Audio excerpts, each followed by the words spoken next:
Buenas and Hafide. Here at the University of Guam, we've been thinking about the idea of island wisdom as a component of our strategic planning. A component of island wisdom is the idea of island leadership.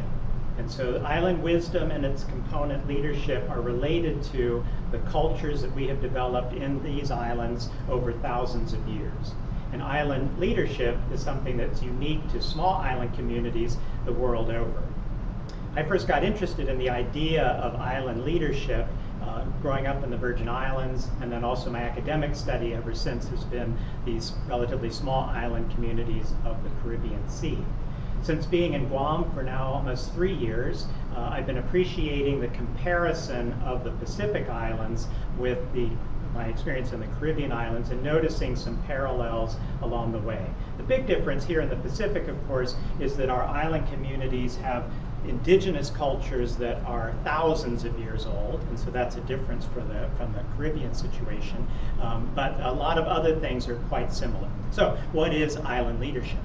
So island leadership refers to the unique demands placed on particularly the well-educated and professional classes in relatively small island communities to take up leadership roles. So take, for example, Guam. A population of 165,000 people, this relatively small city's worth of population, is doing things that larger states and larger even independent countries are having to do in terms of managing an entire government, a governor, a legislature, courts, local and appellate courts, local and federal courts. We have our own power grid, we have our own sewer system, our own water system, we have our own customs and immigration and managing our borders. We have fisheries, we have exclusive economic zone. We have 7 consuls of independent countries accredited to the governor of Guam.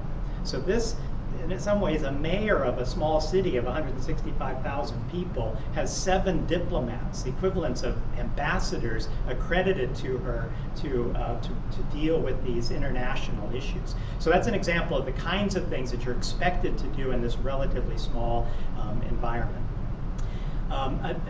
Another example would be moving on to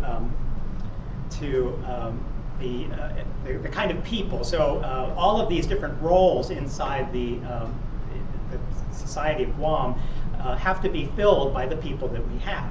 And so what's very common for, particularly for college educated professional people in Guam and these other islands, is that they're expected to assume leadership roles in ways that people living in smaller communities or other communities around the country and the world are not expected to. So it's typical that you would be expected to serve on boards, on advisory boards or governing boards, that you would perhaps run for office, that you'd accept an appointed position to office, that you'll be expected to take up a business, to be an entrepreneur in a business for something that's needed in the society. And all these things are available to somebody who lives in a town of 165,000 people in Oregon or Virginia or some other place. But in Guam and our other small islands, there is this heightened expectation for leadership in this environment.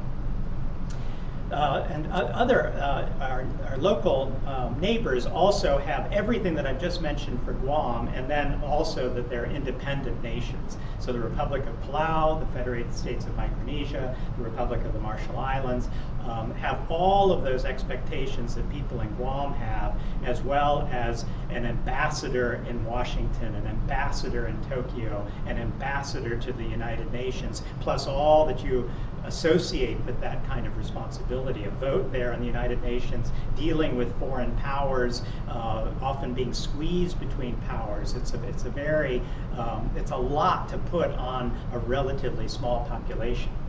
A further thing that all of these small islands have to maintain is their own healthcare systems, which in the pandemic we've been experiencing the stresses on those. And so I think it's important to think about the kinds of people who assume these roles. So let me just give you a few examples of some people from our region and the kinds of things that they have done in their lives that indicate the need for this kind of island leadership. So first I'd like to point out Antoinette Sanford, Tony Sanford.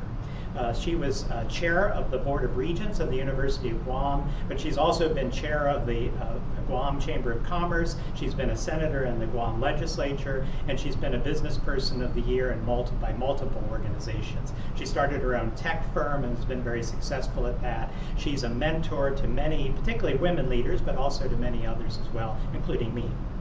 Another example would be our governor, Lou Leon Guerrero.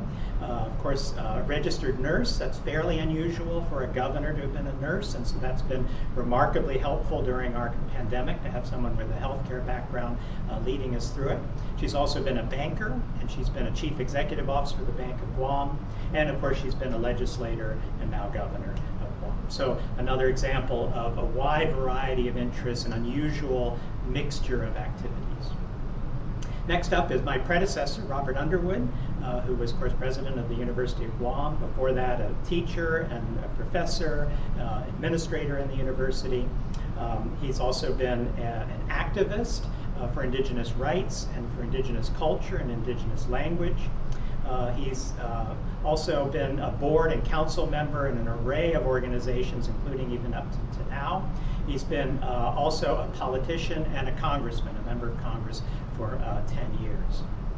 Another example is Hilda Heine, the former president of the Republic of the Marshall Islands.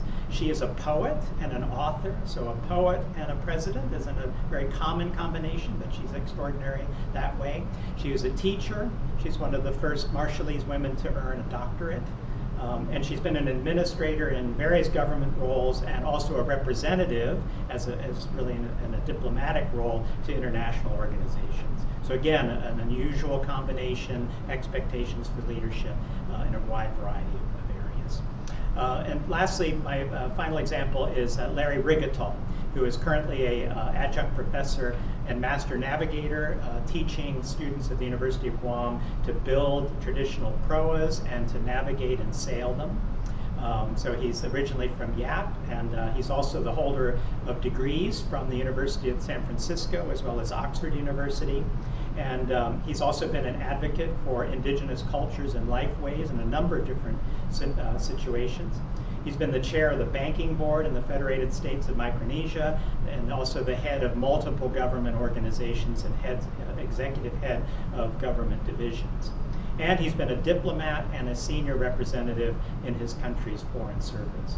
So that mixture is also highly unusual, a combination of traditional and sort of more international level kinds of leadership that you wouldn't expect from people living in other relatively similar sized populations, but in other places in the world.